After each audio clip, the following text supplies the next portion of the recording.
No, nothing so serious. Hello. Welcome, one and all. This is MakerCast number 55. I am Pat Deegan. I run Psychogenic Technologies, both the company and the YouTube channel. I'm glad you could join us. We've got a super quiz to test your techie metal at the end of this. But first, let's meet our wonderful guests. So let's see who we've got here. We've got Clem. Hello. Clem Mayer makes. He's a 3D printing black belt and awesome Element 14 project maker. We've got Chris, who's Atomic 14, master of all things ESP32, and so much more. Radomir, aka Deshipu, creator of walking robot hordes. And new guest here, Mello Thomas from Mello Labs, who's we're just getting to know, and I'm pretty keen to learn more about. So let's go around the table so each of you can do a better presentation than that, and tell us what you've been working on or what was up during the holidays. So who goes first? Yeah, I guess that's me. This is just the hello round. I'm not too sure who's going to present first. Okay, yeah. So are we gonna start right in with our projects? Well, just say hello. Okay. Hello, everybody. I've been completely knackered with projects lately. Sorry, I'm quite unconcentrated. I'm already 5 projects ahead from what you have seen all online, and I'm currently martyring my head with making a GPU. But that's not what I'm gonna present today. But you have to tune in next time, maybe. Nice. Thomas? Hi there, I'm Thomas. I run a YouTube channel called Meetup Labs where I make weird and wonderful things with 3D printing and somehow tangentially related to electrical engineering. I just put modules together, but it works. I tend to make a lot of things that people would deem solutions to first world problems. I've got a few things to actually show on the show today. A few of them are spoilers for future videos, so first time they'll ever be seen. So yeah, cool. I'm excited. Is your first time I'm nervous, but I'm excited. So you get to do more than one. I'll do them all. Nice. It'll take a whole 2 hours, but we'll do it all. Radomir, Deshipu. I need to unmute. It works better that way. Okay, I'm Radomir. I build things, keyboards, robots, handheld game consoles, things like that, and mostly Python programming on my microcontrollers. So anything you can do with MicroPython or CircuitPython, it's probably interesting to me. That's it. Sweet. Atomic 14. Hey everyone, so yeah, I'm Atomic 14, aka Chris, or is it Chris, aka Atomic 14? I'm not sure which round that goes. So yeah, I've been what have I been doing over Christmas? I was working on my little TV project, and then I got slightly distracted by some other projects. So I'm still working on my little TV project and fixing various broken boards and dodgy soldering. So hopefully it will all work for my demo. We'll see what happens. So live demos never really work. So let's see. I'm in the same position. Okay, so we're going to go one by one and show whatever we want to show. I'm going to try and keep an eye on the chat here, and if anyone who's joined us live has a question or something, just make it clear, question for Clem or whatever, and I'll try to surface it and pop it up. So who wants to go first? Clem, go for it. Well, I volunteer. Just nice. Because it's MakerCast tradition, my internet connection usually cuts out mid-presentation, so I just go first to spare you the misery. Nice. Let's give you some more space here. There you go. Yeah, so my latest video just came out on Friday, and it's basically this little thing here, which is barely recognizable what it could be, and that's because it started totally different, and I can't find the shell yet. So anyway, it started out with this mouse here, which is my actual mouse that I use at the moment. And I had this for about, I think, 25 years or so. And yeah, it's pretty old and it's very worn. And it recently died. But it turns out it was just a cord that was a bit damaged. And then I got a Bluetooth mouse, a wireless one, and it sucked like really bad. I hated it. So I decided to make my own mouse, and I searched for a sensor for it, and I wanted this to be a recreatable project. So basically, if I could make it like I did before, I did make a Bluetooth keyboard from scratch. So that was something that everybody could just buy the parts and make their own. And it was also like it didn't rely on any pre-made firmware. So I wrote that from scratch in Arduino. So it's easy for people to make their own versions and give it weird functionality if they want to. So I wanted to have the same approach. So you should get all the parts. Turns out, you know what? You can't just get an optical mouse sensor online. At least not like from a distributor. You get new old stock or you get salvaged parts. But it's like nobody sells just a basic mouse sensor anymore. You only get really old ones. And I think that has to do with this. It's like a mass product. Like nobody's making a bespoke mouse anymore. Like just a few specialized units. They all buy them in bulk directly from the manufacturer, it seems. So they basically vanished from the distributors. At least that's what I saw. Maybe somebody knows a good source that is not new old stock or salvage stuff, because all the stuff people are pointing me to is NOS. So that's not something that's still in production. So then I thought, okay, then let's use a different type of sensor. I'm using an IMU, an inertial measurement unit. So basically just the thing that in your phone decides if it's moving in some rotation and tells you which side of the screen is up. And I thought, well, these sensors are really sensitive, so you can track all kinds of movements. So why not the same lateral movement as a mouse? Tried that. Turns out they can badly, and it's a lot of math.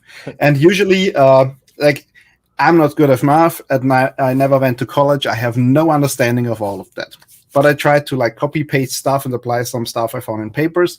And turns out, yes, in theory, you can track all that stuff. In practice, it's like a lot too inaccurate for having a reliable mouse movement with just a normal, commonly available sensor. I've just used an MPU 6050.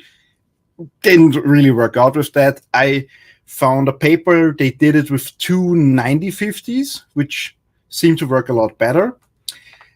Yeah, it didn't work reliably. It seems it's a problem with the update rate and stuff. It doesn't feel right, and most of the time the sensor, the movement either does not move at all or just zips all over the place. So you basically have zero control over it. I thought it was drift would be the problem. Are you using Magdwick?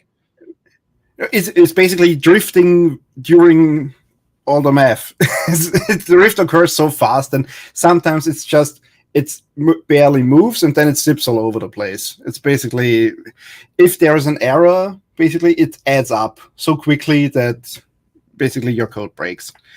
Sometimes it's stalled. Don't know why that was, but after trying for way too long, I decided that is not gonna work.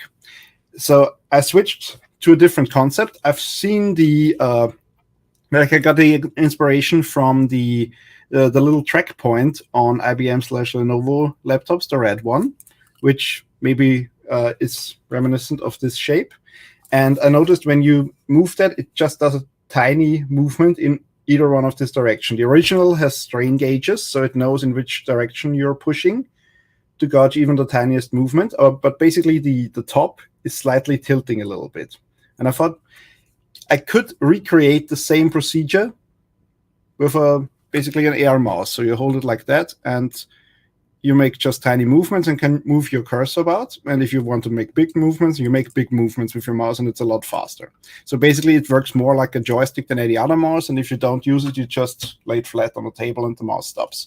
So if you keep that close to the surface, then you just move it like that, have a bit control, or you can just move it in the air if you have no other choice. So in the video, I used this to control my phone, which controls the camera. So basically, I could place my phone somewhere, and I could still change some settings or start and stop the recording if I wanted to. So this was basically my pivot, and turns out like this tracking of motion, super easy, especially if you use the right libraries. This tracking of motion, super hard, especially if it's not, like this is easy because the Earth is always down there. And so you have a known place that you can relate to, but this, not so much. So that's basically, you would have to record the change in acceleration and compare it to the last change in acceleration. And then you just get enough speed there, and the area is so big that it would go all over the place. So I learned that the hard way. Did the video, made a little shell. This is 3D printed, of course. As you can see, it is very shiny and flat. It's just lightly sanded and then just painted, but it feels like super solid, like almost like injection molded, which is really satisfying to use. Yeah, that was my last project.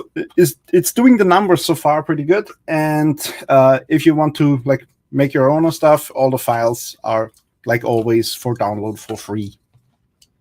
Yeah, that's really neat.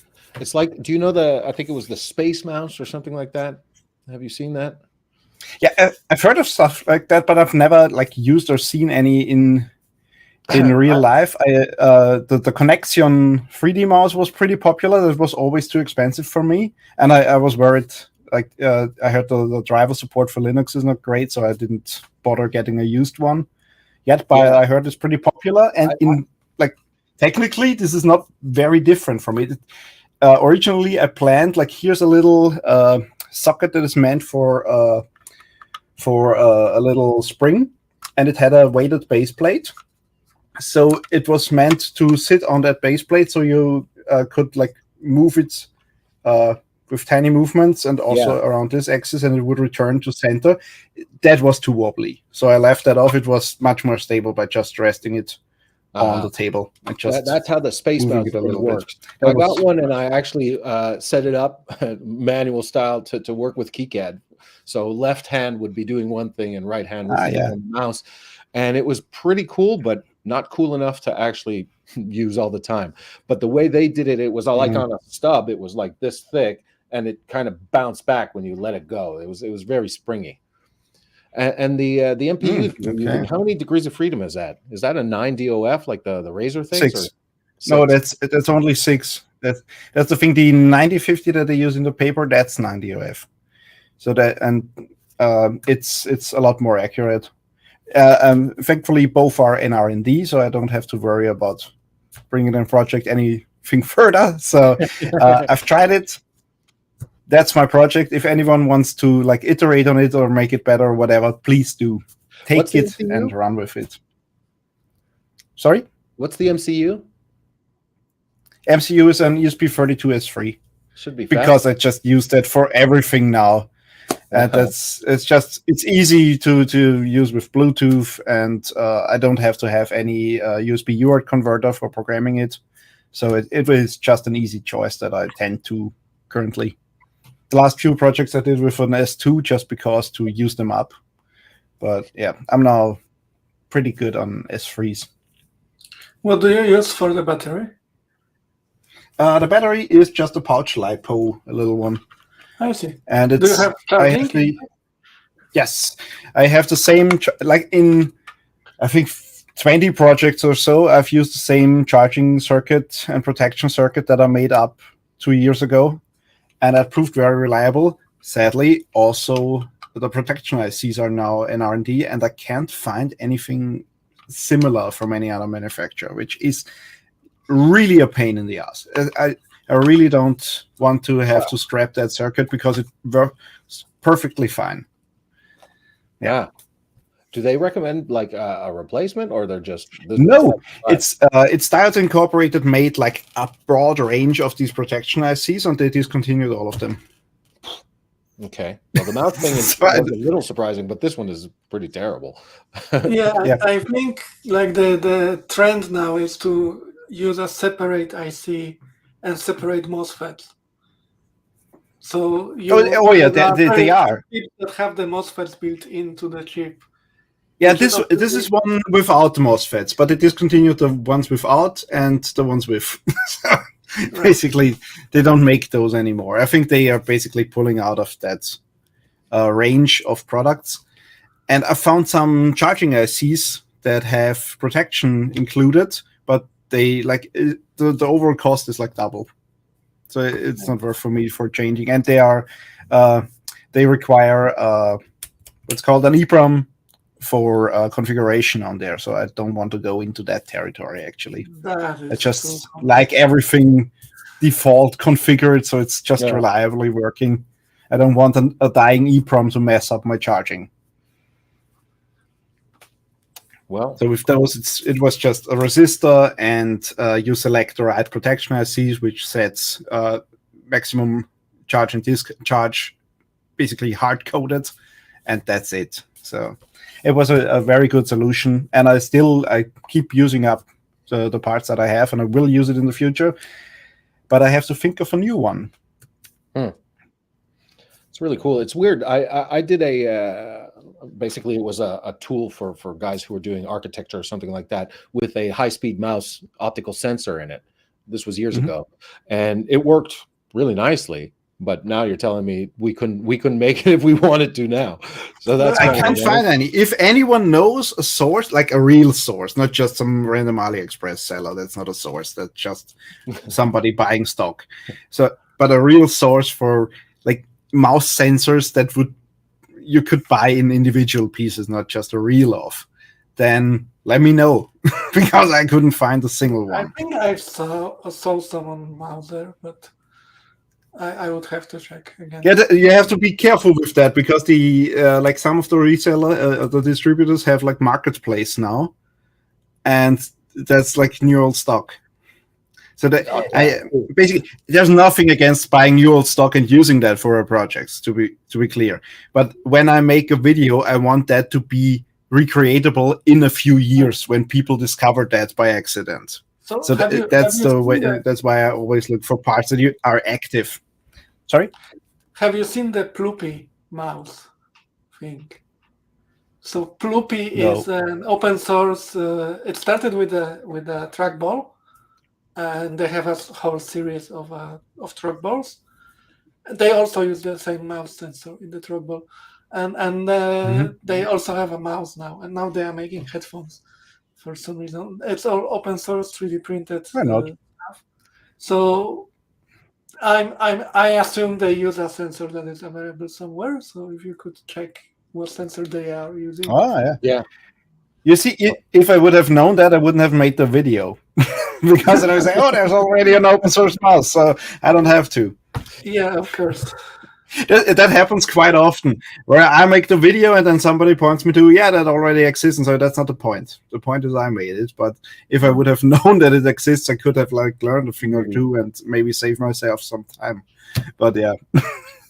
Right. You can always take it and make it better, right? Yeah. I think and about that marketplace stuff, DigiKey had that's it. Also, in there. Like you will find like a video about the same thing over and over. Yeah. So Chris, you were saying something? Yeah. I was just saying that every project's been done by someone somewhere. If you do a project, someone will come out and go, I made that 5 years ago and it was much better and yours is rubbish. I'm like, yeah, okay, fair enough. Yep, it is. Yeah. It's not great. But it's mine. But it's rubbish I made. Yeah, exactly. That's it. Man. My rubbish, not yours. Yeah, that's the point. You can buy that. It's like, yeah, why would I? Why would I buy something for like €5 if I can make it myself in like 150 euros in parts? Yeah, there's no point in that. Yeah, I could make that myself. I want a shitty version that is costing an arm and a leg, and I want it to barely work, but it's mine. Yeah. That's the point. Learning something is always worth it. Well, that's really sweet. Okay. Well, Mello, Thomas, you feeling ready? As ready as I'll ever be. All right. I'm very nervous. Let's give you the spotlight here. Right. Oh God, I'm big now. The first time I did this, I was looking at myself talk, and it drove me insane. So just look at somewhere I'll else. look somewhere else. Right. So I run a YouTube channel called Metal Labs. I said that in the intro. Skip. I'll go over to catch everyone up. I'll show you a few of the things I've made. So this is kind of the project that got me started on my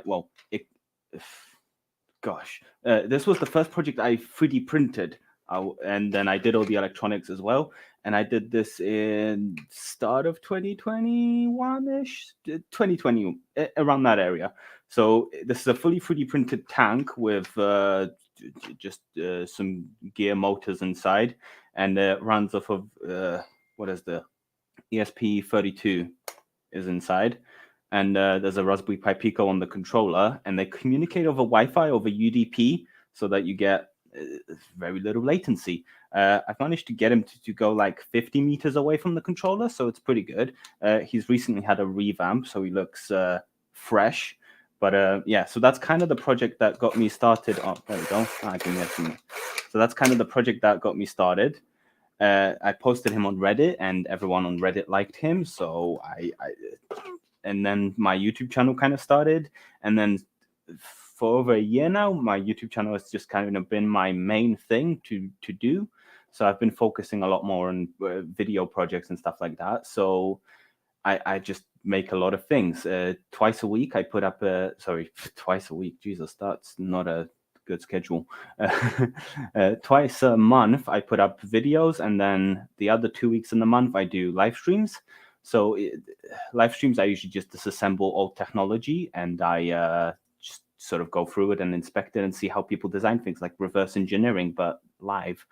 So I've also made my curtains, which are smart and connected to Home Assistant. So I can put them up and down. That's all three of them, but I'm only showing the main one. So that's one thing I've done. Gosh, there's a lot to show. The main thing I'm very proud of is this here, which is my drawer organizers. It runs on a system that I call Mosa, and we literally pushed an update before the stream to show you guys the best of what it can do. So behind this, I have individually addressable LEDs behind each drawer, and they are connected to an ESP 8266 D1 Mini, and yeah, so that runs WLED, which is an open source system to control LEDs, which is amazing. And then with that, how do I present? If I need to show my screen. Present. Oh, video. There is a present button next to the Live Studio. Gotcha. Yes. Don't click the wrong button. Let's just do entire screen. Okay. That should be good. I can. There we go. Lovely. So this is Mosa. You can see in here I have most of the components I have in these drawers. So if I ever need to find something like my ESP8266, I can click locate, and it should be here. So that light will come on and show me where it is. I can change the, I've got it set to 1 second, but I can change the delay for how long the LED stays on for. And this is a fully open source project, so I've got a few people developing it with me, and it's been great. So yeah, let's say we need to find, oh gosh, what do I want to find? Resistors, sure. So resistors is this entire row here. Probably won't be able to see it as easily because there's a bunch of 3D printed dividers in there. But that whole row lights up to show me that those are the resistors. And yeah, so this is version 3, which we've been adding stuff like what are these? The tags, so we can find things a lot easier. And then we've also been working on a completely new redesigned interface, which it's still being developed, but it looks a lot nicer, and it's got things like dark mode and light mode, and it's got lists of things, and we can have party mode. And the best thing about Mosa is that it's very scalable for that. So I can use it for any of these drawers, and some of these have, for example, like drawers that are like much bigger than the others. So you can assign multiple LEDs per drawer. So these ones specifically have 4 LEDs, but you can do things like, for example, I've got a Gridfinity plate here. Can I change the? Yeah, so I've got a Gridfinity plate here, which I can also put LEDs under and find stuff if I'm missing it. So that's Mosa. Yeah, we've got an update coming out soon with all the cool shiny features. Hopefully that's, yeah, I'm excited for it because we've been working on it for a really long time, and to get it to a space where it's like as easy to, because it runs locally. The whole backend is mostly just Python, so it runs on Flask, and because we can actually package it up as a exe, you can make it as easy to install as just opening the exe, and it launches its own web server. But I run it like on my NAS, and some people have a Raspberry Pi set up with it. So yeah, we've got Docker containers and all that.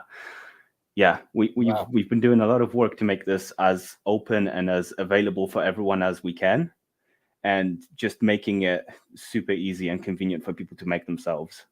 Yeah, that's amazing. I mean, my main question is how you get stuff into there. Yeah. How hard is it to import stuff? Right. So if I go back to the old version, because it doesn't quite work on the new version, I can click Add Item, and I just put in a name. Some of these fields we're not quite sure about, and it does have, put in a name. We put in a link to, the original idea was to put in a link to something like the Amazon store, so you can buy more if you need to. And then we've got like an image where you can either put in the URL, the image URL from something like the Amazon store, but you can also upload your own local image. And then here you select like the box it's in, and then you select which LEDs you want to light up for that item. And then you just click save. You can also, add tags to attribute to that item.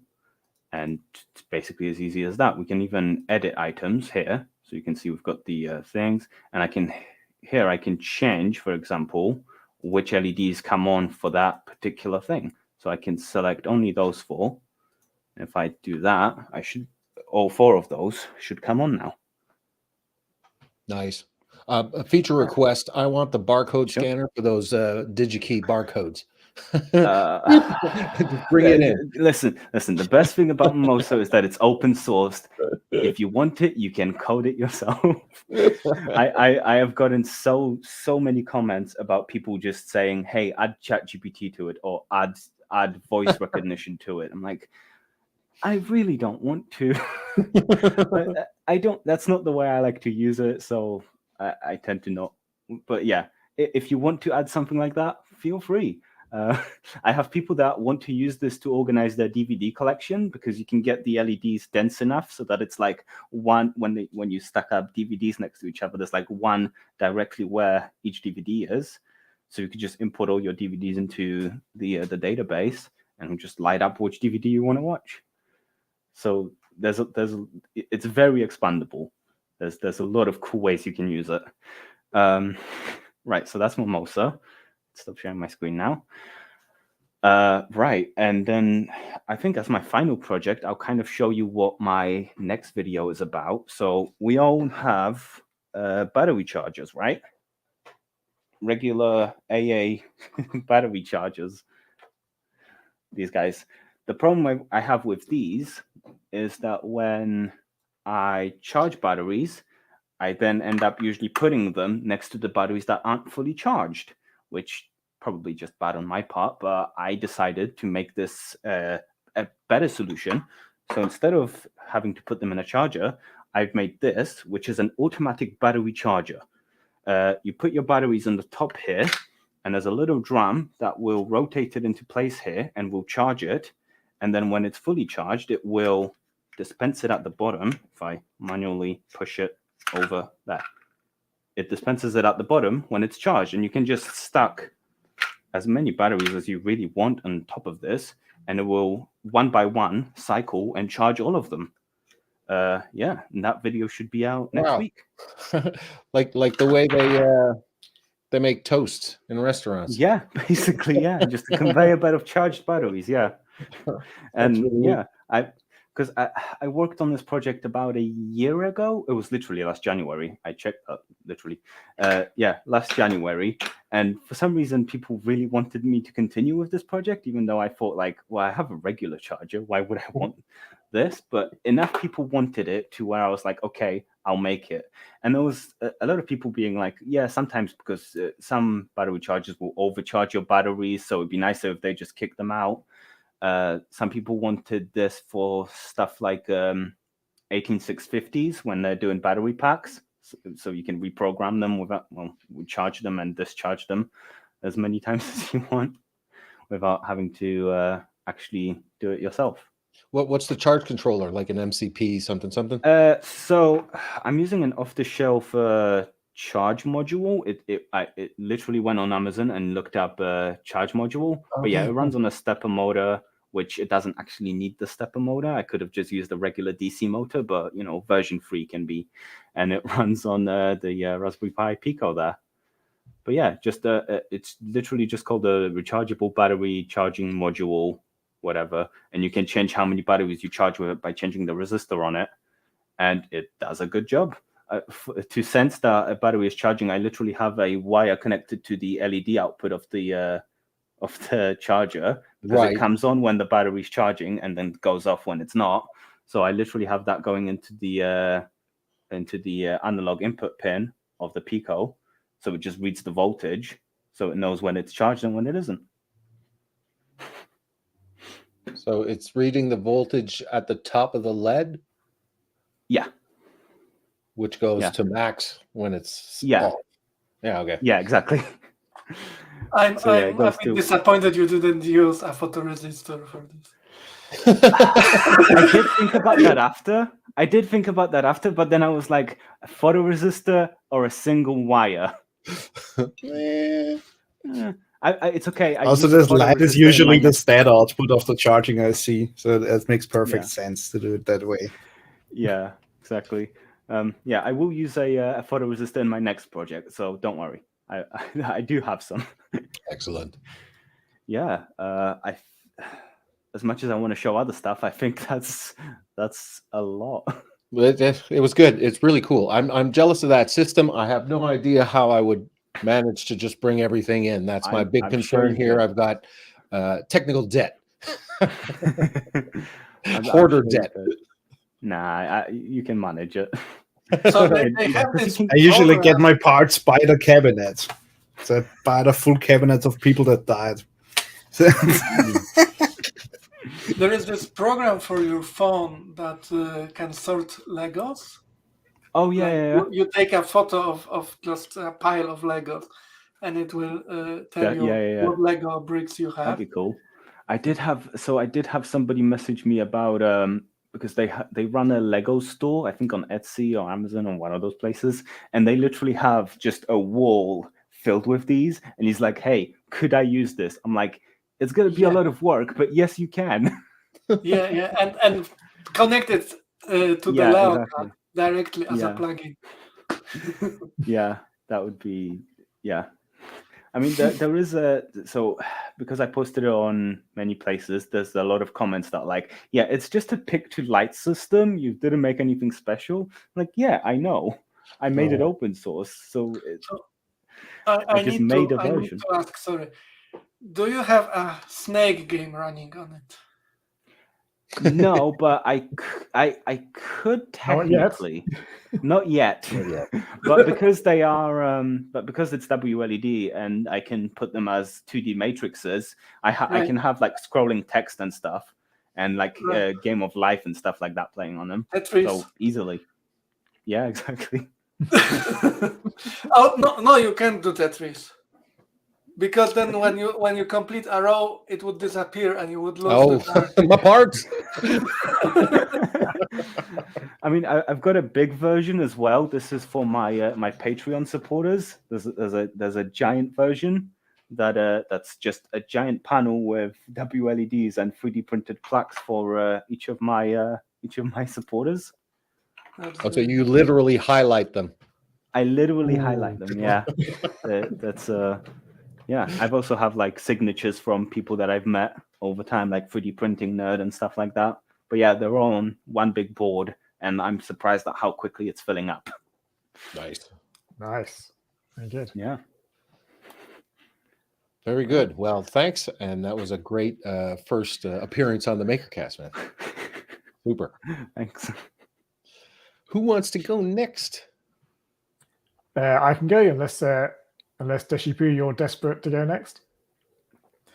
I'll go next then. So yeah, what have I been doing? Let me let's switch to the desk cam.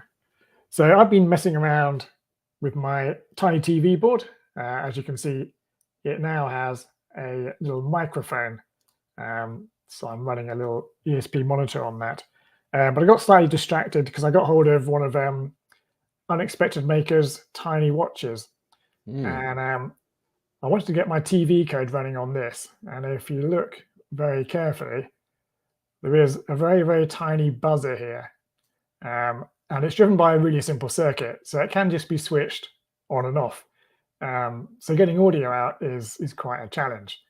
So I went down a bit of a rabbit hole of learning about PDM audio, which is a pretty fascinating subject. So if I switch to this screen, I've got an audio waveform up here. So this is the original audio. So I've taken some audio. I think it's a fairly classic YouTube tune. I don't think it will come out. So you may recognize that from various YouTube videos. And underneath, I've just plotted the spectrogram. So I hope you could hear that because it's coming through my little microphone. So hopefully Yeah, that we works. could hear. Yeah. So underneath that is a spectrogram. Now PDM. So this little buzzer on the tiny watch, it can just be turned on and off. So it's just a transistor that drives it. So what you can do though with PDM is you basically turn your audio signal into a bunch of ones and zeros. So it ends up just as a bunch of pulses, and the density kind of encodes the audio. And it comes out at a really high frequency. So I've simulated a PDM signal here, and the sampling rate is about 1 megahertz. And I've put the spectrum up the top. Now what you can see is if you look at this spectrum, so I've currently set it from 0 to 500K. So that's the kind of Nyquist sort of sampling rate that we can get. But if we change this spectrogram down to just a max frequency of 8K, and the original signal was sampled at 16 kilohertz, and we just made this a bit smaller as well. Then if I do it properly, let's do that again. So I need to keep that high. So what you can see is it looks kind of similar to our original spectrum. Now, what we can do is we can just low pass filter this. So if we do a low pass filter, and I set the cutoff frequency to 8 kilohertz, and I apply, then, oops, I need to close this one first. So effect, low pass filter, 8 kilohertz. What we get is our original signal back. So if I play this, we've got our original audio signal back from the PDM signal.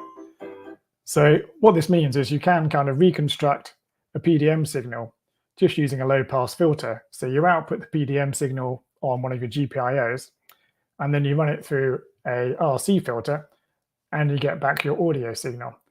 But what's quite interesting is you can actually just play it straight to a speaker. So I've got a simple MOSFET here, so just a simple switch.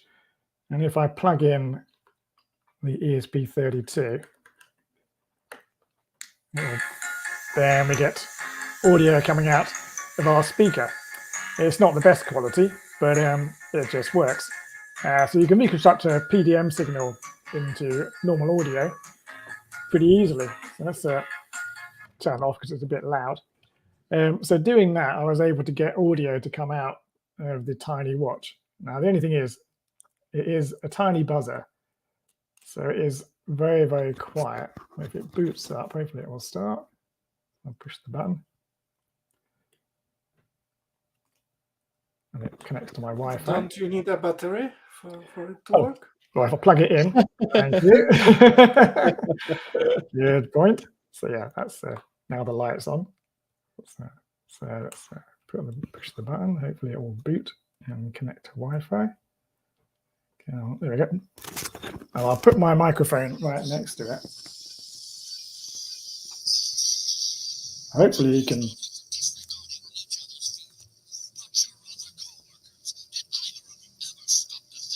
It's pretty subtle, but we can hear. Yeah, so hopefully you can hear that. I mean, it is pretty quiet. So, but it works. It's probably not really what we should be doing. We're kind of probably driving this little speaker way too hard, and the transistor's probably getting a bit warm. But I need to actually look at it under the IR to have a look at that. So that works. Well, it kind of works. You can just about hear it. If you put it right next to your ear, then you get quite good sound coming out. So I've been messing around with that, really. So I've been playing around with my my little tiny TV, slightly inspired by the Unexpected Makers one. I've started adding more components. So it's got a microphone now, and I'm running out of GPIO pins. But it's very tempting to try and cram more stuff onto the board. But the actual board does work. So I can, if I plug this in, hopefully this will start up, and it should. There we go. So the TV is working quite well. The SD card, I've got a separate controller for the SD card. So I get really good performance on that when you plug it into USB. So it gets around 20 megahertz read speed, and about 10 megabits per second write speed. So it's pretty good, because the ESP32 by itself, when you do it in mass storage mode, it's a bit slow, not very good. But yeah, and I haven't rickrolled anyone yet. Probably, well, you can't rickroll people anymore because you get sued by the copyright people. So no more rickrolling. So that's been that was a slight distraction. The PDM audio. I went down a bit of a rabbit hole with that, just messing around, learning about that. Were you saying that little thing was only on or off? So you've got a 1-bit DAC? Yeah, it's a 1-bit DAC, and basically, because the speakers can only move so quickly, so there's inertia on the speakers. So that kind of averages out the signal, because you're driving it. I mean, this is sort of 1 megahertz sort of signal going into it. So it sort of averages out at the right level where it should be if you were running it through a low pass filter. So you're just kind of using the fact the speaker can only move so quickly to average so your it's basically similar to PWM. Exactly, very similar to You can PWM. do this with PWM as well, but in here, instead of changing the duty cycle, you change how often you switch. Exactly, yeah. So what's the D stand for? So there's delta sigma modulation. It's basically slightly cleverer than I am. So and there's very clever modulation schemes that you can do that kind of shape the noise and make sure there's no EMI. So you can get really sort of sophisticated with it. So lots of this is what Class D amplifiers do, and they sort of have noise shaping algorithms. So you don't need a filter on the end of it. You can just push it straight out to speakers. And it's basically the same thing as I2S. Well, you can use I2S to output it. So the nice thing is you can use I2S to output PDM, and then you can feed it straight into your sort of... You just ignore the clock pin. Yeah, you just ignore the clock. Yeah, you drop the clock, right. Yeah. So it's kind of annoying there is a clock signal, because you kind of like don't necessarily need it unless you want to drive a proper PDM IC. So I just set it to one of the unused I/O pins, one of the ones that you can't normally use, and then you can just pretend it's not there. And there are very nice PDM microphones as well.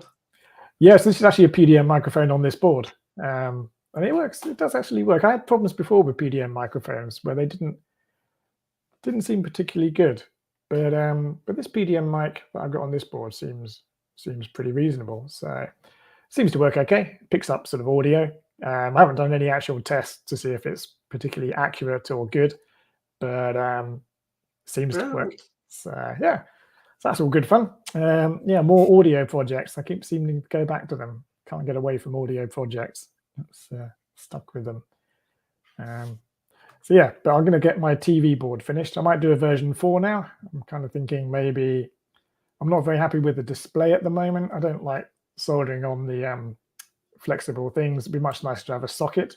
But this one is a 0.7 pitch, which apparently does not exist in socket form. So I may by the unexpected Maker designer switched to his display because he's got a nice socket.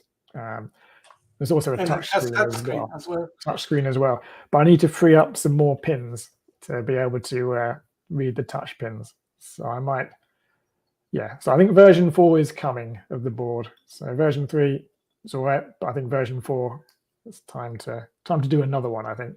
So How all the you people gonna free up asking, pins? will you sell these boards? Probably not yet, because it's not quite ready. Still needs more versions. It's probably never going to be finished. What are you going to cut to free up pins? You've got fluff. Well, I've got, yeah, I don't know yet.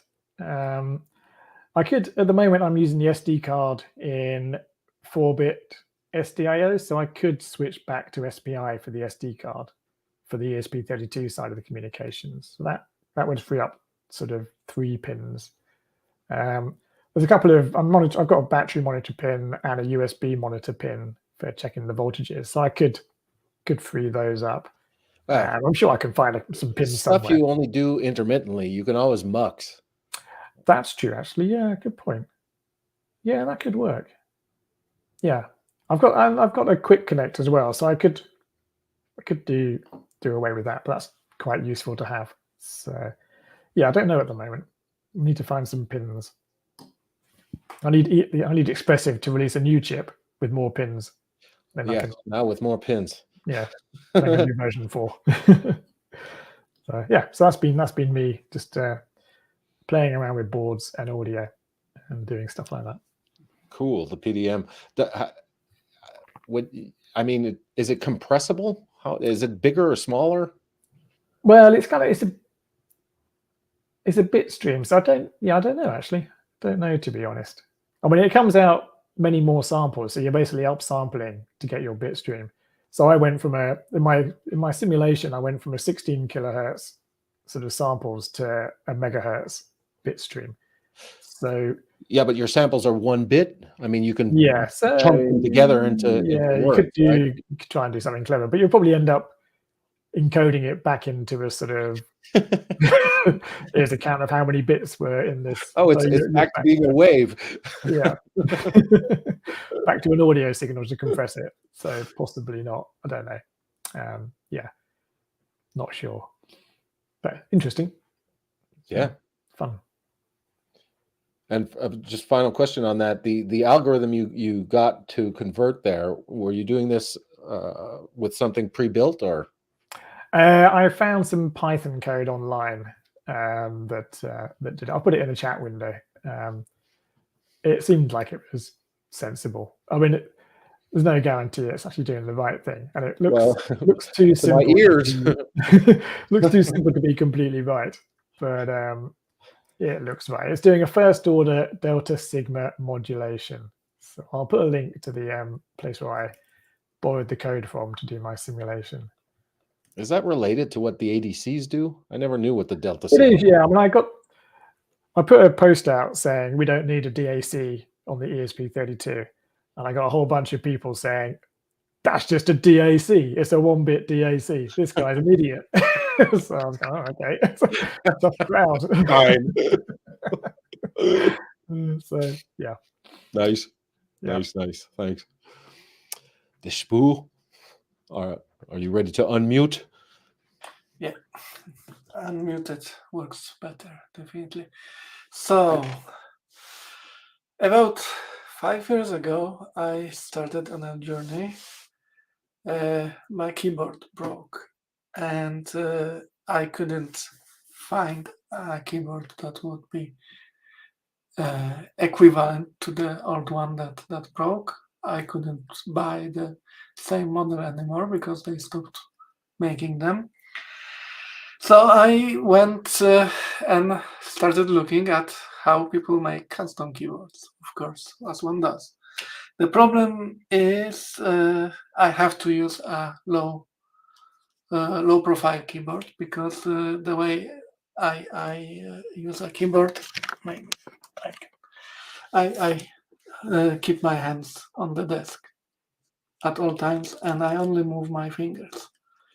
So I needed all the mechanical keyboards that you can but I usually have like this super high thing, and then the key travels like 3 centimeters, and you fall into the pit once you bottom out. I also bottom out, which I shouldn't apparently, but that's the way I type. So I started on that journey. I started with like a traditional keyboard layout, and then I started a Planck keyboard, tried it, and it was pretty nice. But the problem with Planck keyboard is that you have to, like, this angle here is pretty bad because you have your hands pretty close together. When the keys are staggered, you kind of naturally have them at an angle, so you can have your hands at an angle. But if they are ortholinear, so in the same like this, in the same columns, you have to keep your hands together to get the thing. So the keyword I settled on was this. It's called Kamina, and it's slightly asymmetrical because it has it needs those enter, backspace, and so on row in here. It's pretty much like a laptop keyboard. It has a function key in here for accessing function keys, because like most laptops, it doesn't have function keys. It has just the numbers. And it's pretty much the standard laptop layout, except for the square bracket keys that are here, because they didn't fit in here anymore. Otherwise, it's like pretty your standard laptop keyboard. And I used that for about a year, and I was very happy with it. And then I went to a keyboard enthusiasts meetup and got PCBs for something that was called 5-split. So split spelled with a 5 instead of S, which is a very nice minimal keyboard that is split. So you have 2 pieces of the keyboard. And I started experimenting with that and figured out that, okay, split keyboard in 2 pieces is not good for me, because I always get the pieces in different places on my desk, and then I move my hand to the mouse and I move it back and I can't find the keyboard anymore. So I need a 1 piece, but I liked the minimal, the arrangement of the keys. So this is pretty much the keyboard I'm using right now. It went through some iterations. Right now it also has a touchpad in the middle, so I can use it for mouse.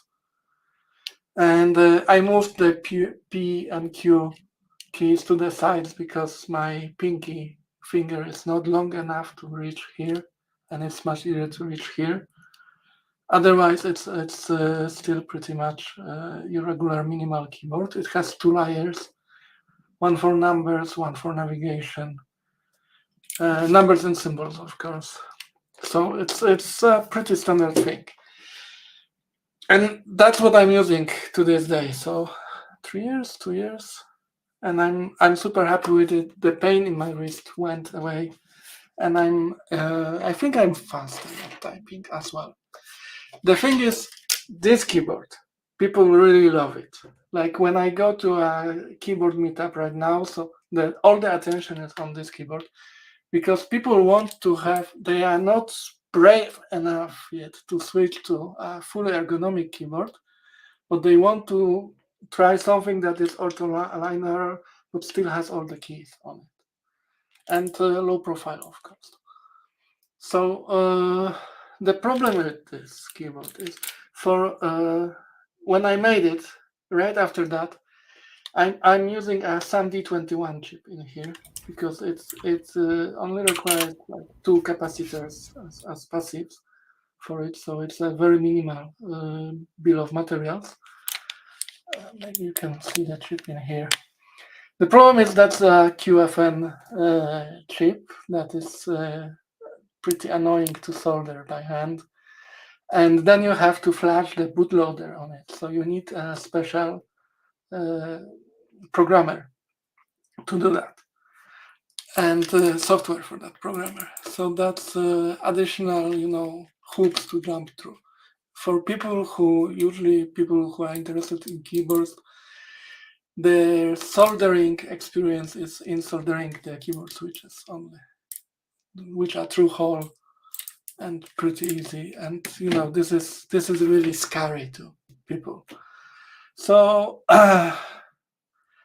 before Christmas, we had the latest keyboard meetup in here, and after a lot of people asked me about those keyboards, and I decided to make this, which is a version of this keyboard that uses two halves of those are two same PCBs that you put together, and you put a Raspberry Pi Pico in the middle, and some connections in here, and you get this keyboard.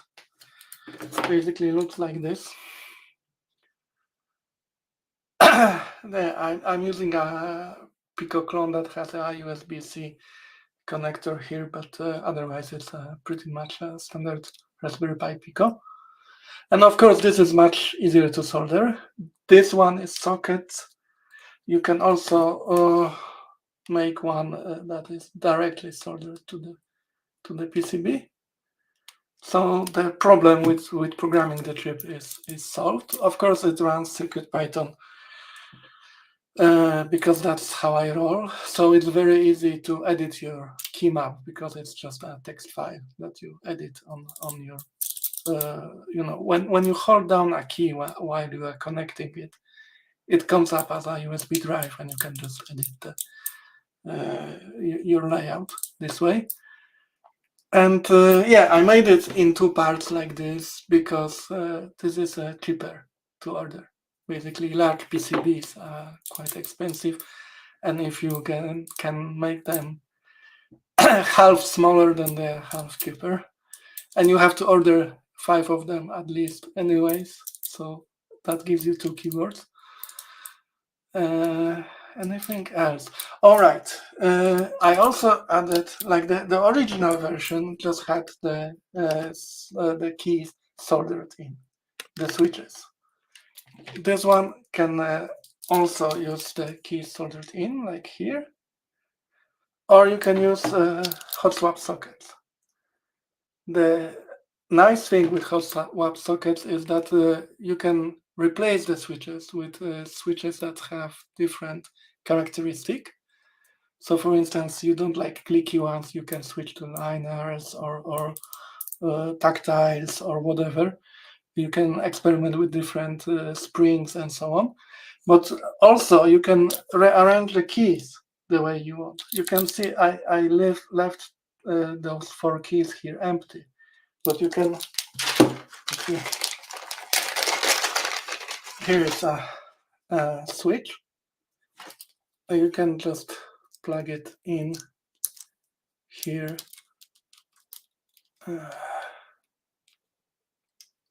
Like this. Yeah. And it just sits in here pretty securely. You add a keycap on top and you have an additional key.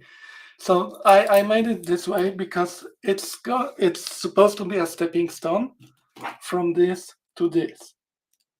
So then you can experiment with different layouts and slowly get rid of the keys you don't want to slowly approach the ergonomic layout of the keyboard. Yeah, that's pretty much it. It's not very... Oh, right. And this is the version of the keyboard where I forgot one more connection between the halves of the keyboard for those keys in the middle. So there is a budge wire in here, of course. But the version I published, the Gerbers and everything have one more connection in here. So you don't need that much anymore. That's it. Nice. I think a PCB, unless there's a bodge wire, you haven't done your job properly. Should be at least one bodge wire on every PCB. Yeah, and also because those PCBs are from JLC PCB, and they skimp a bit on the electroplating. The plating inside of the holes is very fragile. Right. So in here I'm using pin headers that I bend by putting the two halves together and then bending them slowly to bend the pin headers to have this connector here. And in this case, it's actually destroyed the connections inside of the holes. Wow. So I have a whole bunch of bodge wires in here. Yeah. Because I like physically damaged the PCB doing that. But yeah, next time I will be more delicate. Have you seen? I got a fancy, well, semi-fancy, good old mechanical keyboard thing. Yeah, And Keychron. I like them. It's nice, but the point is, it's got some weird thing where you can configure macros and stuff from the web. So it's just web to USB to whatever this is. VIA, right? Right, I think that's it. Yeah. Is that a standard thing? Can you install that on your It's keyboard? a standard thing for the firmware called QMK. So there is a keyboard firmware, open source keyboard firmware called QMK that you can use, and it has VIA supports QMK. So I'm using CircuitPython, but since this is a PPCO, and they recently added support for QMK for the RP 2040, so you can flash the QMK firmware to this and use VIA with it. Neat. So Does that only work no reason to That's the nice thing using a popular microcontroller. Yeah. Usually there is already support for everything, and also there are many different clones of this. So after I already designed this keyboard, I found this clone, which has a display on it. Neat. It's made by WaveShare. It's a little I2C OLED or something like that? No, SPI actually called TFT.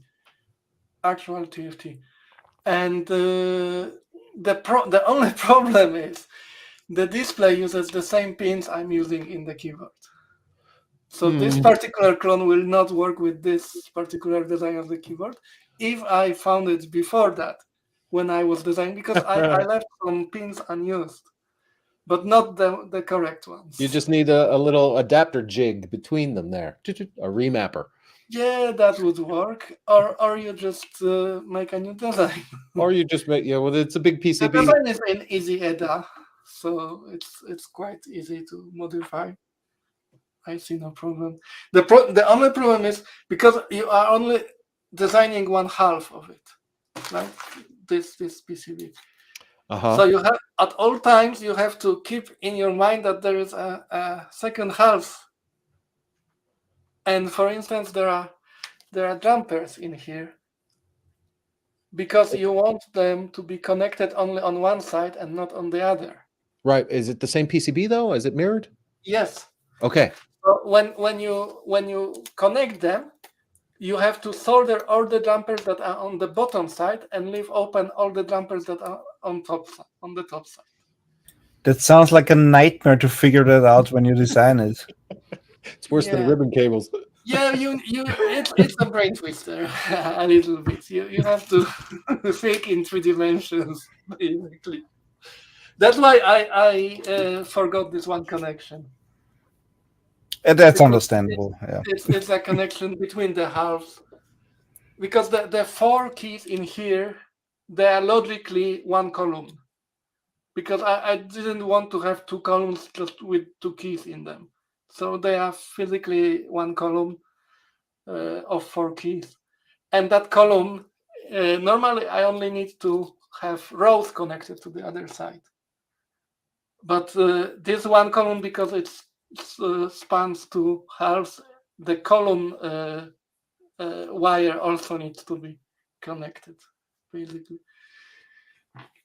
Yeah, it's a fun thing to do, like, and then you have something that, I don't know, I spent more than 8 hours a day using it, so it's definitely a useful tool in my case. So I'm pretty happy with it. Yeah, very Nice. cool. Very cool. Yeah, my keyboard is, I like it a lot, but it's too high. And I do the same thing as you. I use the standing desk and I do a 90-degree, like I'm sitting here on it and I'm just there. But the keyboard's too high. That's also why I don't have a case for this. But Thomas, you can't be clicky with that. On the desk, Right? because it's lower this way. The only reason I got it is because it's the thinnest keyboard I could find without having to make my own. It's not creaky, so it's disappointing every time I press on it, but it works. Well, that's the thing. Yeah, I was really intrigued by those. I don't know if you remember seeing these things. There was a little stick with a red laser, and it would like print the keyboard on whatever surface. Oh, yeah. They were terrible. Yeah, this is so well, that's it. What a horrible feeling. Exactly. Yeah. I've got a more horrible one. Check this out. This one was on Kickstarter a few years ago. It's basically a bar that you put on your laptop screen, and then it basically turns that into a touch screen. And the idea was that you put up like a keyboard on the screen, and then you can tap it. Yeah. It works, but only if your screen is this exact size. Yeah, perfect. That and the back strain from being like this all the time. Nice match. Did you see the Japanese Google Japan April Fool's keyboard, where it's just all one long keyboard? Yeah, there are A to Z, one long keyboard. The first one was a Mac with keys. Yeah. The second was one long one, and this year they made a keyboard hat. Yeah. Keyboard hat. Yeah, it's a hat shaped like a key. Is it eyebrow actuated? No, you rotate big it button. and press. Asking for trouble, man. Leave me alone. I just want to take the subway. Nice.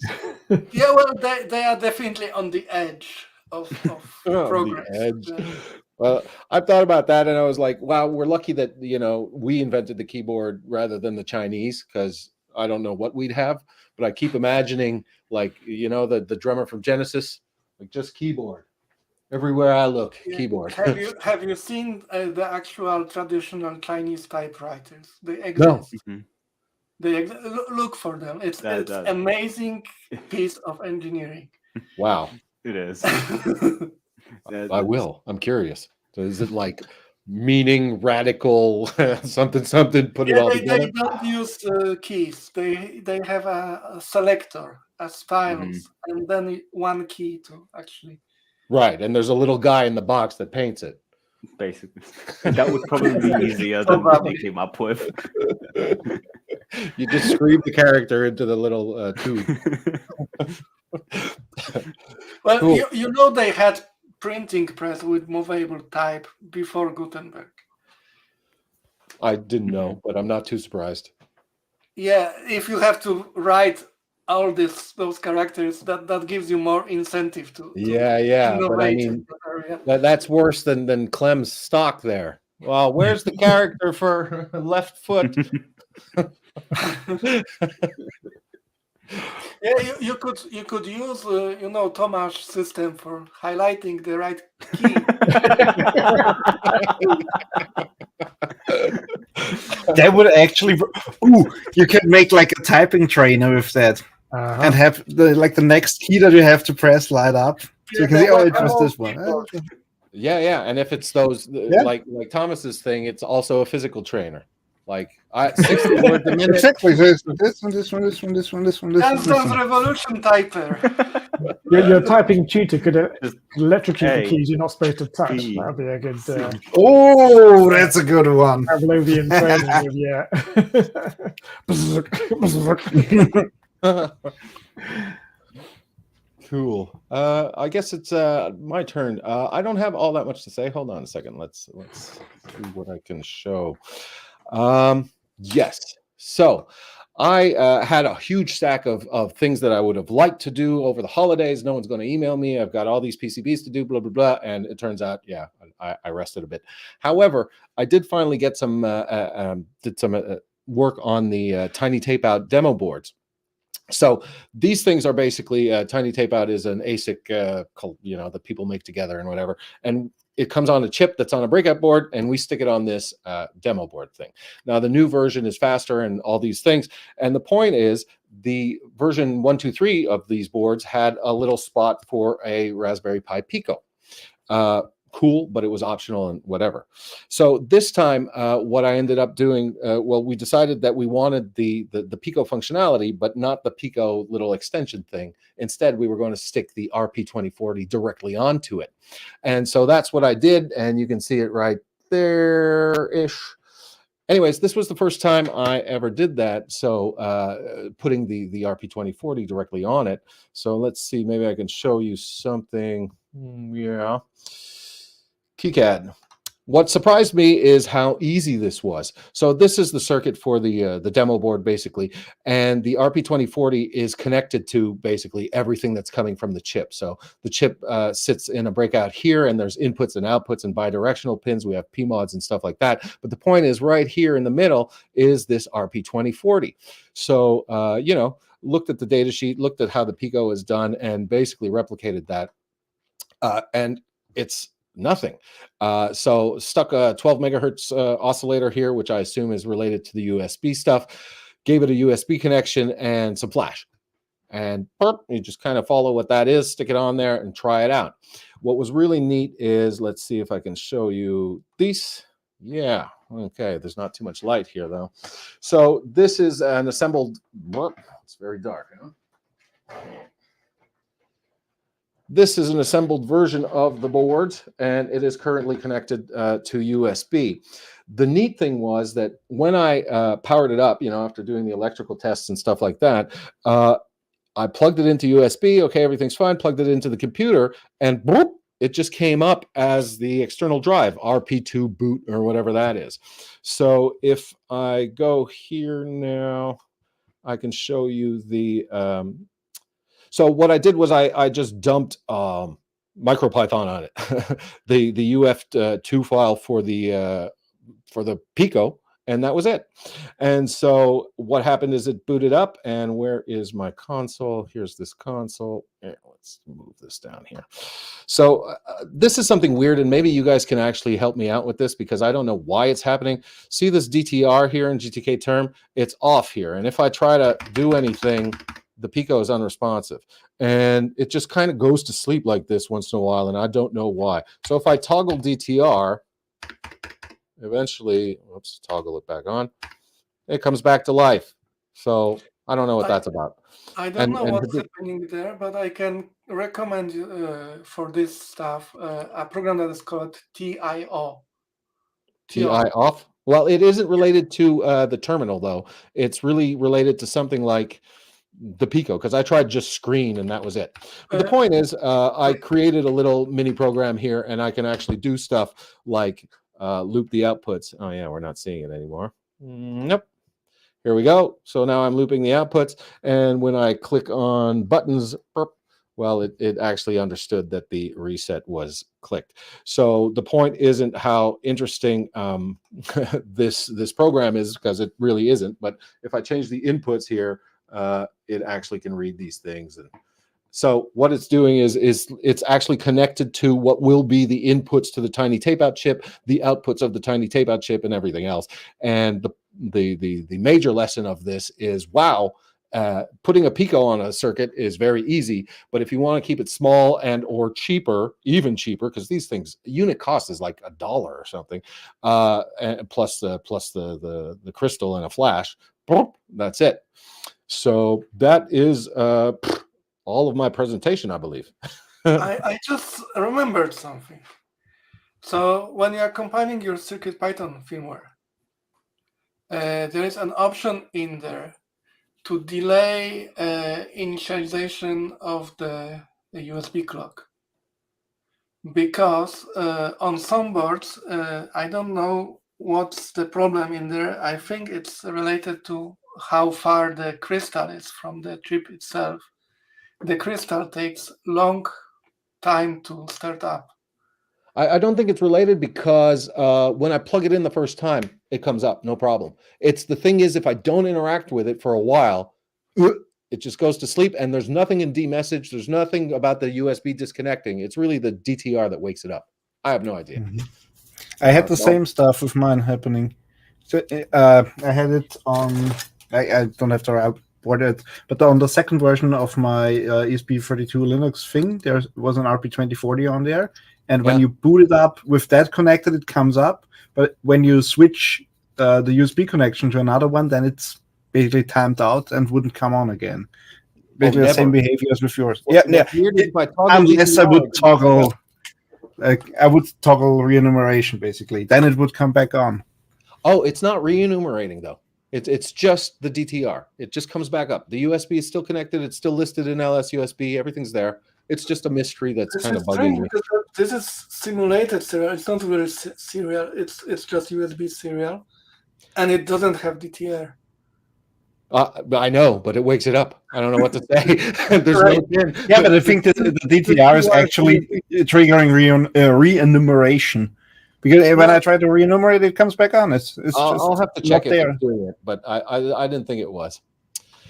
So, anyways, these schematics are all open source. It was super easy. The USB is, put two 5.1K resistors on the CC lines, bring in the two legacy USB, and that's it. It just works. It was so easy. I was amazed. Yeah, and the data sheet they have a separate document explaining how you should design circuits. Oh yeah. I think I may have checked that. Explain how you calculate the capacitors for the crystal and all that stuff. It's really nice. Really? Yes. The low capacitors. Yeah, I can't remember. I use 6PF, but it depends on the crystal you've got. Yeah, exactly. Yeah. So they explain to you how do you calculate what you need to use there. And yeah, my problem was always blah blah blah and C stray. C stray 1, 2 picos. So it's 3 puffs. There you go. Okay, whatever. It usually works anyway. It usually works, yeah. But actually, I should have a look at the oscillator, see how close it is to 12, because I didn't actually check that in my bring up. So that might be playing with the USB. I don't know. Cool. Well, it doesn't seem to be very particular about it. I have a board where I mixed up the capacitors and I placed 33 picofarads instead of 18, and it still works. But did you spec it? How close is it to nominal? It should have been 18, but I don't mean 33, and it's still the oscillation. Oh, I didn't measure the oscillation, but the USB stuff still worked fine. Right. And usually, if it's off, then USB doesn't work. Is the first thing that doesn't work is USB. Yeah. Well, it's kind of forgiving. I just did an FPGA thing with a lattice, and we were stuck with a 20 megahertz clock, and we needed the 12, the 24, and the 48 for that. And so I used the PLL, but it wasn't spot on, not even close, and still, it's fine. So there's some loose in there apparently. This Sandy 21 chip, it has no crystal. It has no crystal. Yeah, it has only internal oscillator, and it supports USB by feeding PLL from the signal it gets from the host. From the signal it gets from the. Well, you're saying because USB is poled, it's synchronizing on that? Yes, exactly. Oh, Without a crystal, it has USB support because it's an RC PLL. clock or whatever, and it's just Okay. doing Yeah. clock. but that also means it only can support device mode because it can't do its own Yeah, of course. clocking. Yeah. That's neat. That's really neat. So are you guys ready? Is everyone in the chat ready for the quiz? Are you techie enough to do it? No? Quiz us. We're doing it anyways. Let's call the whole thing off. Okay, let's see if I can find it. Quiz time. Okay, let me share this quiz, and let me share this. Oh yeah, I don't have the soundtrack. Bum bum bum bum bum bum bum bum bum bum. It's quiz time.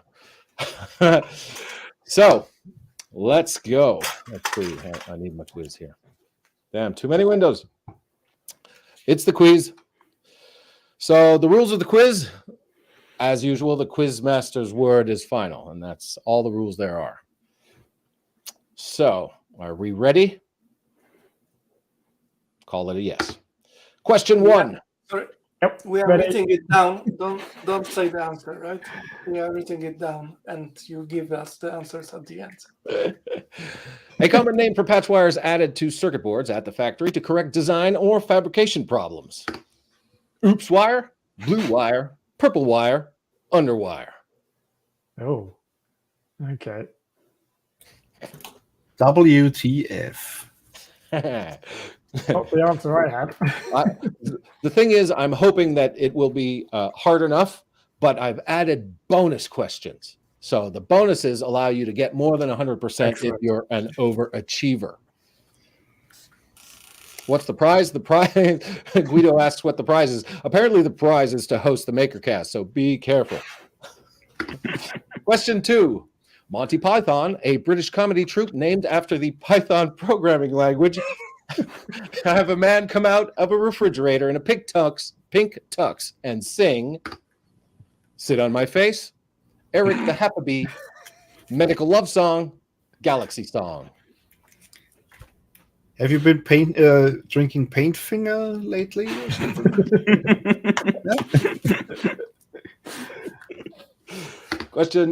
Bonus question. Who is he singing to?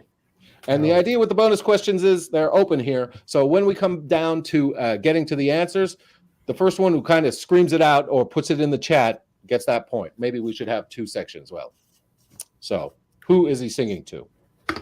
Question 3.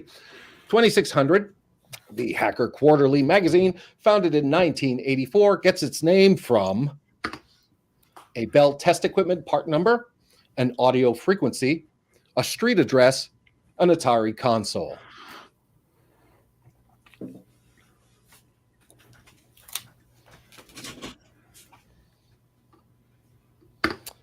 Bonus question.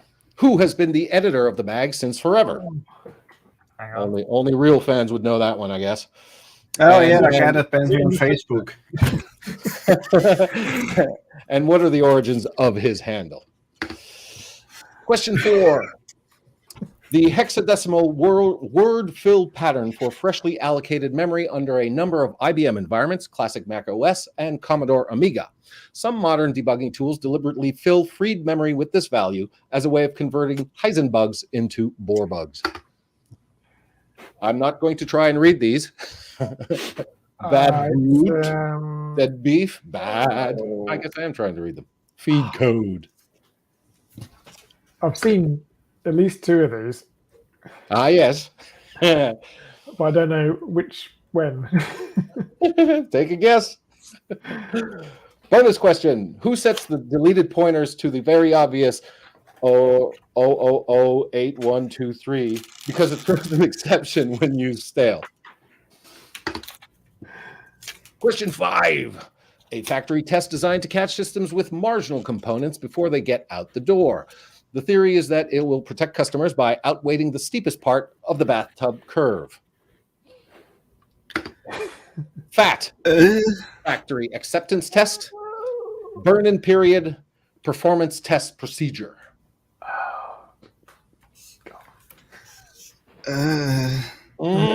I hear some struggling. Oh no. Hopefully the bonus questions will help. A program by Joseph Weizenbaum, which simulated a psychotherapist by rephrasing many of the patient's statements as questions and posing them to the patient. It was so convincing that there are many anecdotes about people becoming very emotionally caught up in dealing with it. Was it Faye, Yes. Frank Calcool, Eliza, or Freud plus plus? I think I've got one question right then, maybe. Move it up at least one. You want a round number. I think it was Edith. Edith. Question 7.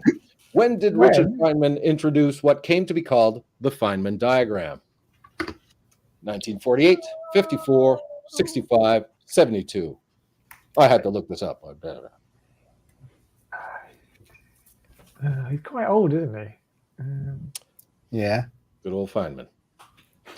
Bonus cue. Which instrument was he famous for playing? Oh. His own flute.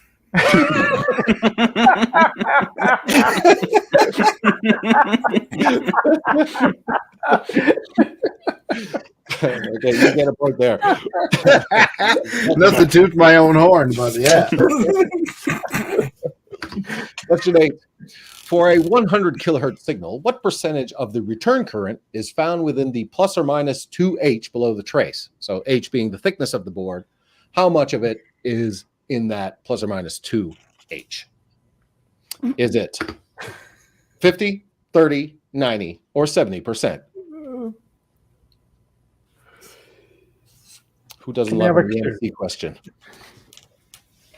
Okay, I think there's a bonus here. Yes, bonus cue. What's the biggest issue with this layout? With, only the information we have here. The one pin is not connected. That's an NC. Don't worry about it. Okay. Only a few more to go.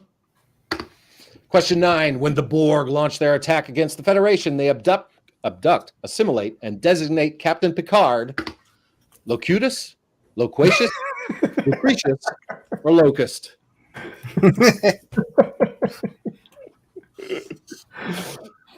Bonus question. Damaged by the encounter, the Enterprise does not take part in the destructive battle at... Oh. It's famous. They keep talking about it. Yeah. Oh, I know this one. Question 10. At what temperature does pure water boil on the top of Mount Everest?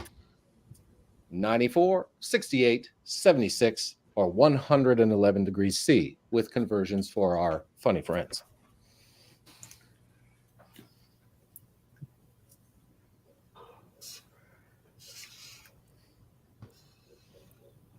Bonus question. Why is that? I think there's 2 or 3 more. Question 11. The Smith chart is a graphical calculator designed for RF engineers to assist in solving problems with transmission lines and matching circuits. What is this point on the Smith chart, the red dot there? A matched load, a short circuit, an open circuit, or 50 ohms? Got that. Or not. Bonus question. What's an awesome program that helps navigate a Smith chart without having to do a lot of drawing and annoying things?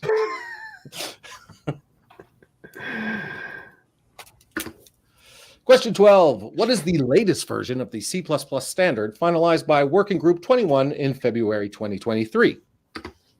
C++ 17, 20, 21, 23. I feel like this must be a trick question. They all are. That's always right. I can say whatever. Right. Question 13, final question. Why do the lowercase letters in ASCII begin at 97 if the uppercase letters end at 90? To allow space for accented characters, for simplified case-insensitive comparisons, for arithmetic and monetary symbols, 7 is a lucky number.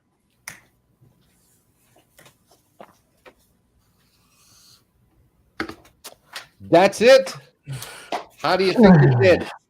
Terrible. Badly. Badly. What about the chat? I tried to make it a little difficult. Well, kind of difficult. I think I got them all right, but I mixed up all my answers. So. Oh, damn. Oh, the paper's just, yeah, that happens. Well, the -1 for disorganization, which is surprising in your part. All right, so all will be revealed, I said. Let's do it.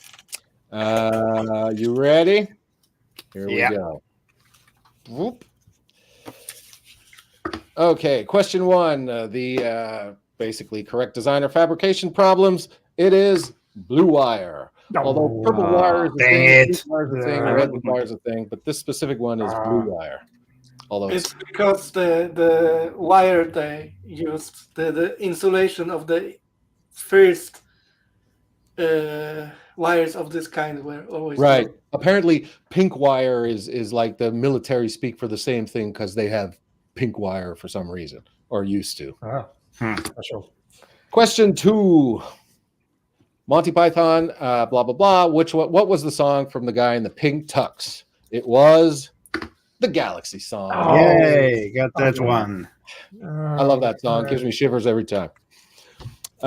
Who is he singing to? Does anyone know? Shout it out. Mrs. Thing or Mrs. Entity or something like that. She shouldn't be frowning or down. She's the wife of the guy who does the organ donorship. So, it's Mrs. Brown. 2600. Right. Does anyone read this magazine? Nope. I subscribed for a year and then they stopped sending me and stopped charging me. that does happen. I haven't had one in my hands for a long time, but I've been thinking about supporting them again. So short version is an audio frequency. Dang it. Got that right. Yes. Yes. Yeah, it was something to control the trunk lines or whatever back in the day when they didn't protect it. And actually, Captain Crunch got his handle from finding that the little whistle they gave in the Captain Crunch cereal was at the 2600 frequency, and you could control basically Bell's equipment with something from a cereal box. Yes. So the bonus cue, who's been the editor of the mag since? Does anyone know? It's Emmanuel Goldstein. And that is not his real name. I think it's Eric something. So, yes, that's right, Guido Emmanuel Goldstein. And do you know where the origins of this name is from? Does anyone recognize that name? No. I don't know if it's coincidentally, but the magazine's from 1984, and Goldstein is Everybody Hates Goldstein during Hate Week in 1984, the book. Yes, Well, that's right. Yes. So Chris, far, I you have got 0 points. Question 4. Yes, the thing all of these are used for various things and at various times. But the one that was used in IBM first and then kind of spread to other places, and then I still use, is dead beef. Oh, I knew it. Yeah. Yes. And who sets the deleted pointers to this weird number? It's apparently MS Visual Studio for C++ or something. Yeah. I don't know what this number is, but it's not 0. Does Windows count? Can we have Windows with that? Yeah, Windows. So yes, that was B. Let's see. Right. Question 5. The factory test to catch problems before we ship our stuff. Anyone know this one? It is the burn-in. Yes. And rumor is that this originated with something with U-2 planes or something like that, where they used to burn the brakes for a certain period and extinguish it. But I don't know if that's true. Mm-hmm. A lot of people got burn-in in the chat. Yeah, burn-in. But these are also, the fat and the other thing are real things that I don't know as much about. Program 6. Oh, you guys know this one? Everybody knows C. It is C. Eliza. That's right. Yeah. Finally. Huzzah! Oh yeah, Richard Feynman. Oh, so yeah, I didn't know this one. It was actually way back in 1948, and the instrument he was playing, I would have accepted Bongos. yeah, the bongos, but Bongos, also, you know, he was also a locksmith and a whole bunch of other things. Feynman is a fascinating character. And yes, damn, Lezek is getting a whole bunch of them good. Yeah. He's beating everyone here. Yeah, I'm pretty sure he does. Question 8. For a 100 kilohertz signal, how much of it is under the 2H there? What's surprising is how quickly it becomes not the shortest path, but the path of least inductance or impedance. And for a 100 kilohertz signal, and I'm not talking about the edges or anything like that, it's 70% that ends up in that 2H. Dang it. So it quickly concentrates into there. And so it's another reason to have thin boards. Well, anyways, but then whatever. What's the biggest issue with this layout? And well, this is kind of my opinion here, but that this guy here, the ground little plate. finger at the bottom there is Yeah. what we call an antenna. It's just a piece of metal, and whatever that size is, it's going to be a nice emitter and receiver. So that's that. Yes. Let's see. Question 9. So how is Captain Picard rebaptized? Is it, of course, Loquacious? No. Locutus of Borg. Locutus of Borg. And damaged by the encounter. There's a giant fight somewhere. Does anyone know where that is? Sector 001. That's when they finally get and crush the Borg at home. Ah, shit. No, it's well, actually, I can't remember what 001 is. That Earth or it's Borg That's Central? Earth, I think. Yeah, that's Earth. Yeah. That's Okay. Well, isn't that the Borg sure care about us? Anyways, the battle was at Wolf 359, which I think is an actual star, like in this universe. Question 10: what temperature does water boil? The answer is a surprising 68 degrees C. What? Yeah, that's pretty amazing. Your coffee sucks on Mount Everest. And why is that? Air Altitude. pressure. Air Damn pressure. it. So yeah, the vapor Yay. pressure. Is just, oh yeah, I can leave here anytime, no problem. I'm boiling away. Question 11: Smith chart. So what is that fancy point? It's funny because if I had mentioned any point except the two ends of that line there, it would have been because this is all relative. It's 1 in the middle, but if you're doing a 50 ohm system, it would be 50. On the edge there, that is a short circuit. Oh, yes. On the opposite edge is the open circuit, and in the middle is what you're usually trying to match. What is an awesome program that helps navigate or create or do matching Smith charts? No one? Well, I love Something with VNA. if you have to do matching or anything like that, you could get out a piece of paper or lots of math. But SimSmith is a little Java program that's been around for a million years. I think it's a ham radio guy who did it. It's terrific. You can just change things and see how it moves around the curves. It's really neat. Question 12. Yes, the C++ standard. Right now, it was supposed to be official in December. I don't know if it is. It is C++ 23. Question 13. So why is there that gap between the uppercase and the lowercase letters? Oh, James got Wolf 359. Wow. You get 1 bit difference between uppercase and lowercase this way. Yeah, well, wow, you got it, man. That's it. Yes. There's a 1 bit difference. Yes. It's the 6th bit, and you can just ignore that. And then if you're doing case-insensitive comparisons, you got it. Bang. Which is pretty cool. There's a lot of cool stuff buried in the horrible thing that is ASCII, including the history of all those mechanical keyboard key things. So that's it. How did you do? I got 5. I got 6. Whoa. Yes. Not last. 7. You got 7? Yes. If I count the bonus question. If you what? If I count the bonus question. Unless then it's Oh, 6. yeah, no, you got to count the bonus questions. How did everyone go do in the chat? Damn. Let's see. Oh, no. Okay. That's answer 13. So we've got 7. That's you. 6. Oh, I got like 15 at least. Lots of bonus questions in there. That was a very good quiz. Excellent. That was challenging. Oh yeah, Nice. All Brilliant. right, cool.